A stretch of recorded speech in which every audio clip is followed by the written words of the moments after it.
माननीय अमित शाह जिंदाबाद जिंदाबाद जिंदाबाद। स्वागत है भाई, स्वागत है, स्वागत है भाई, स्वागत है। जोर से स्वागत है भाई, स्वागत है। अमित शाह जी जिंदाबाद, अमित शाह जी जिंदाबाद। जय जय श्री राम। आज हमारे बीच हमारे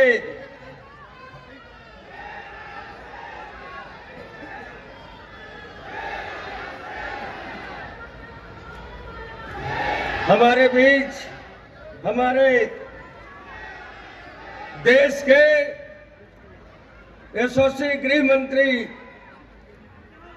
परम सम्मानी अमित शाह जी हम सबके बीच उपस्थित हो चुके हैं। आप सब उनका ताली बजाकर स्वागत करें, अभिनंदन करें। साथ ही हमारे मंच पर विराजमान भारतीय जनता पार्टी के समस्त सम्मानी वरिष्ठ नेतागण, हमारे जिलाध्यक्ष भी यहाँ उपस्थित हैं, डॉक्टर राजू सिंह जी, और हमारे रामपुर के प्रत्याशी सम्मानी ननकीराम जी उपस्थित हैं, और सभी भारतीय जनता पार्टी के नेतागण। आप सबको मालूम है इस बार का लड़ाई जन बल और धन बल का लड़ाई। एक तरफ हमसे मुक्ति मिल सकता है और ऐसे कारनामा सेठ को उखाड़ कर फेंकना है, क्योंकि सेठ कोरबा के जनता को चाहे राखड़ के माध्यम से हो, कोयला के माध्यम से हो, रेत के माध्यम से हो, गोठान के माध्यम से हो, खनिज न्यास के माध्यम से हो, चावल का घोटाला करके अरबों खरबों का संपत्ति बनाया है। आज ये संपत्ति कहां से आया, 15 साल पहले क्या था और आज इतना बड़ा संपत्ति कैसे बढ़ गया। आज 200 करोड़ का उनका स्वर्ण सिटी महल, 100 करोड़ का उनका रहने का महल, और इसी तरह से 10,000 एकड़ से ऊपर का ज्यादा जमीन छत्तीसगढ़ के कोरबा की जनता का 65 को लूट कर संपत्ति बनाया है। पूरा कोरबा को खा गया, पूरा कोरबा में राखड़े राखड़, एक तरफ डामर चोर, अब एक तरफ मैं माटी पुत्रा। ऐसे भ्रष्ट को हटाना है। और चूंकि हमारे माननीय गृह मंत्री जी आ चुके हैं, मैं जहां भी आपके सभा में गया हूं और जन बल और धन बल की बात किया हूं, तो जन बल का आप समर्थन करते हैं तो दोनों हाथ उठाकर आशीर्वाद दीजिए, फिर माननीय गृह मंत्री जी का बात सुनेंगे। और आप सबसे करवत प्रार्थना है, परसों चुनाव है, आप सब जाके एक एक व्यक्ति को हमको समझाना है कि सेठ को पैसा को खाना है, क्योंकि बेईमानी करके वो पैसा कमाया है। बेईमान के धन को बेईमानी करने पर पाप नहीं लगता।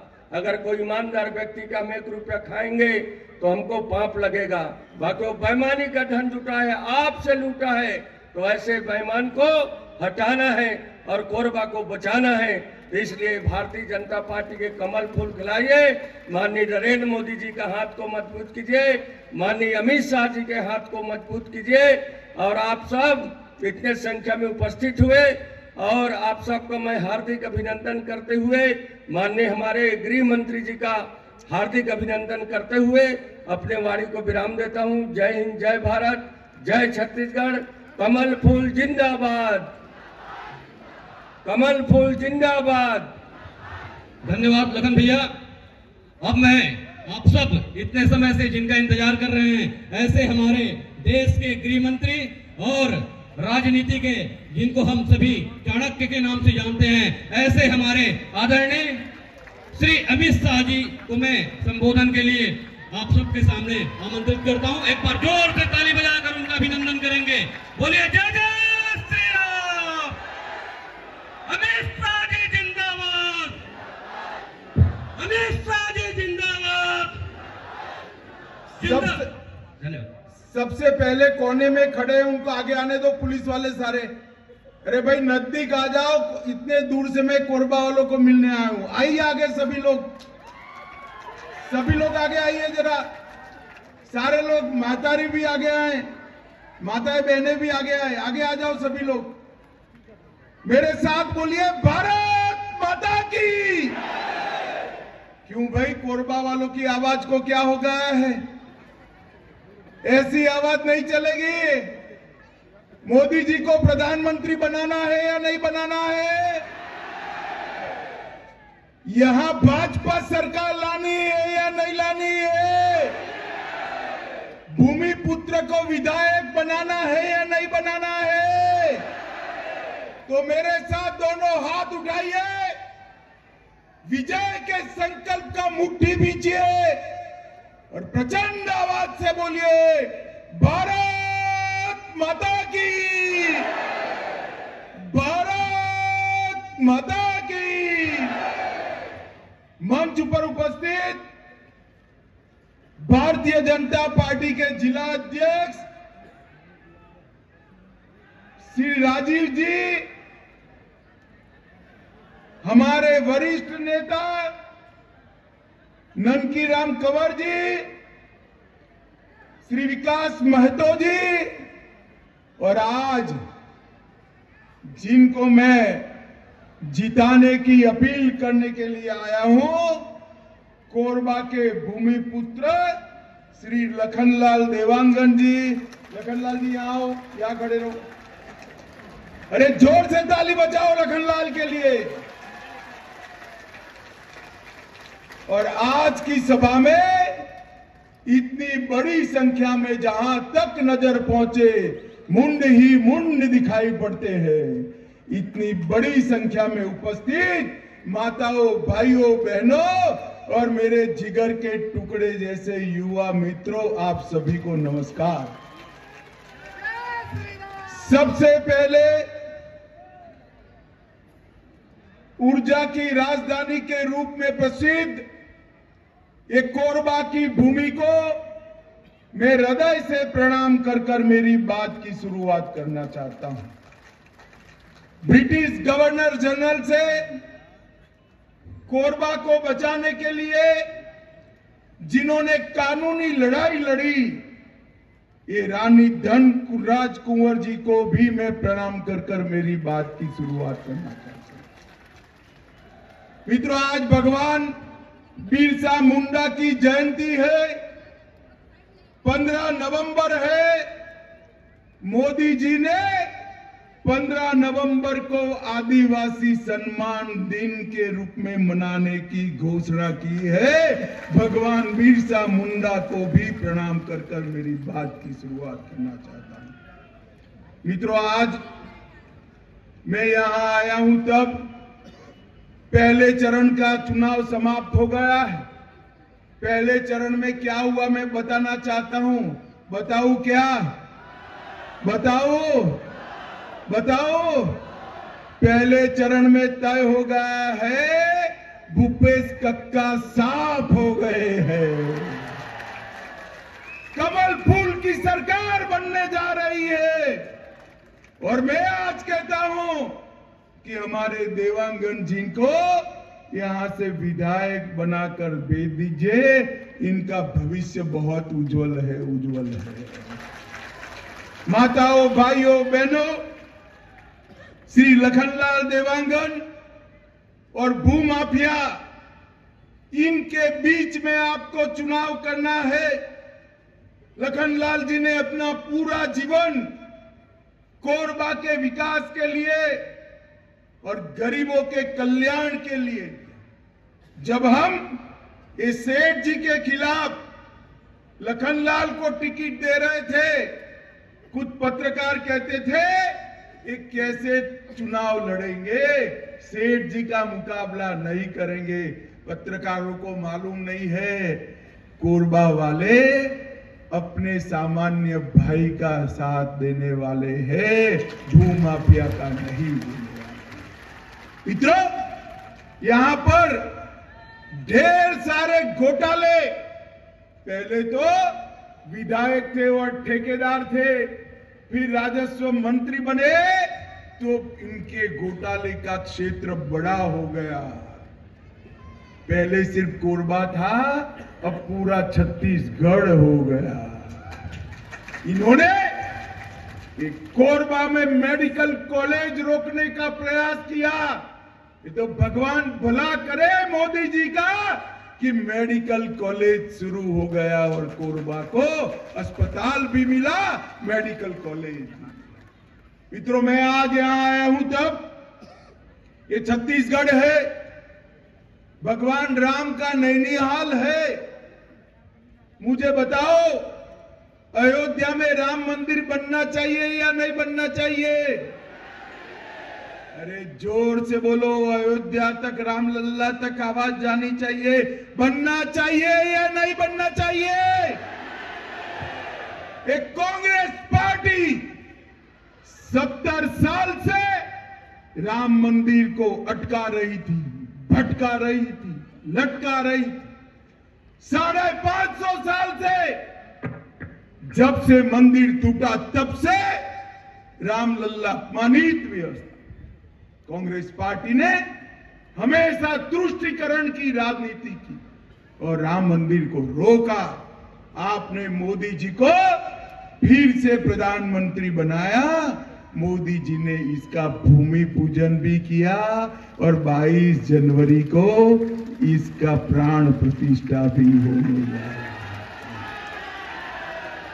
माताओं, भाइयों, बहनों, 3 दिन पहले दीपावली मनाया ना? अरे जोर से बोलो, मनाया या नहीं मनाया? पटाखे जलाए या नहीं जलाए? मगर इस बार आपको जरा 3 दीपावली मनाना है भाई, मनाओगे क्या? मगर पूछो तो सही कोरबा वालों कि 3 दीपावली किस चीज के लिए मनानी है? मैं बता दूं, देखो, एक दीपावली आप मना चुके, ठीक है। दूसरी दीपावली 3 दिसंबर को कमल फूल की सरकार बनाकर मनानी है। मनाओगे क्या? और तीसरी दीपावली 22 जनवरी को रामलल्ला का प्राण प्रतिष्ठा हो तब मनानी है। माताओं, भाइयों, बहनों, और ये विशेष कर युवाओं, मैं आपको पूछने आया हूं, अयोध्या में रामलल्ला का दर्शन करने जाना है ना? जाना है ना? ये माताएं बहनें बोले, जाना है ना? खर्चा होगा या नहीं होगा? मत करिएगा, मत करिएगा। भाजपा की गारंटी है, मोदी गारंटी है। 3 दिसंबर को भाजपा सरकार बनाओ। भाजपा की छत्तीसगढ़ सरकार सभी को बारी बारी अयोध्या में रामलल्ला का दर्शन कराने वाली। और ये भूपेश बघेल सरकार ना उनको आदिवासियों के कल्याण की पड़ी है, ना पिछड़ा वर्ग के कल्याण की पड़ी है, ना गरीब के कल्याण की पड़ी है। इन्होंने हजारों करोड़ के घोटाले करने का काम ये भूपेश बघेल सरकार ने किया। मैं तो छत्तीसगढ़ में जहां जहां गया, 20 जगह गया, जहां जहां कहा वहां कहते हैं 30% भूपेश कक्का। मैं आपको बुलवाता हूं, 30%, 30%, 30%। शराब का 2000 करोड़ का घोटाला, कोयला परिवहन में 540 करोड़ का घोटाला, अन्न योजना में 5000 करोड़ का घोटाला, पीडीएस में 600 करोड़ का घोटाला, महादेव ऐप, जुए की ऐप, 5000 करोड़ का घोटाला। देखो भाई अंतर क्या होता है कांग्रेस और भाजपा वालों ने। मोदी जी ने चंद्रयान को चंद्रमा पर भेजा। चंद्र के दक्षिण ध्रुव पर जिस जगह चंद्रयान उतरा, मोदी जी ने वो स्पॉट का नाम रखा शिव शक्ति पॉइंट। क्या रखा? और मोदी जी ने महादेव का सम्मान करने का काम किया। और ये भूपेश कक्का महादेव के नाम से जुए का ऐप खोलकर महादेव का अपमान कर रहे हैं। महादेव का ये भूपेश कक्का अगर गलती से भी जीत गए, अभी क्या है, उनके आसपास में लोग घूमते हैं, कोई बेचारा भक्त होता है, वो महादेव महादेव बोलते हैं, तो जैसे लाल कपड़ा देखकर सांड भड़कता है, ऐसे भूपेश कक्का टूट पड़ते हैं। इतना डर गए हैं। महादेव ऐप के 5,000 करोड़ का घोटाला किया, पब्लिक सर्विस कमीशन का घोटाला किया, डिस्ट्रिक्ट मिनरल फंड आदिवासियों के पैसे 700 करोड़ रुपया ये भूपेश कक्का खा गए, और एसटी एससी के भर्ती में भी घोटाला किया। और मित्रों, मैंने तो मेरे राजनीतिक जीवन में ढेर सारे घोटाले सुने हैं। 2G का घोटाला देखा, बोफोर्स तोप का घोटाला देखा, वेस्टलैंड हेलीकॉप्टर का घोटाला देखा, सबमरीन का घोटाला देखा, नेहरू जी के समय में जीप में घोटाला हुआ था, मगर कभी गाय के गोबर का घोटाला सुना है? अरे भूपेश कक्का ने तो गाय के गोबर को भी नहीं छोड़ा, गोठान घोटाला कर कर गौ माता का गोबर भी बेच खाए। शर्म करो भूपेश।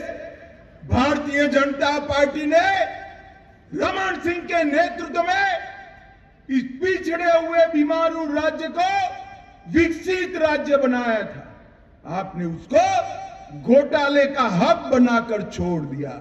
माताओं, भाइयों, बहनों, मैं कहकर जाता हूं, हमारे भूमिपुत्र को जिता दीजिए, कमल के निशान पर बटन दबा दीजिए। एक घोटाले के ऐप छत्तीसगढ़ जो भूपेश कक्का ने बनाया है, उसको शिक्षा का हब बनाकर रोजगारी का हब बनाने का काम भारतीय जनता पार्टी ने तय किया है। 1 लाख सरकारी पदों की भर्ती पारदर्शी तरीके से कर हम युवाओं को 1 लाख युवाओं को सरकारी नौकरी देने का काम भारतीय जनता पार्टी की सरकार करेगी।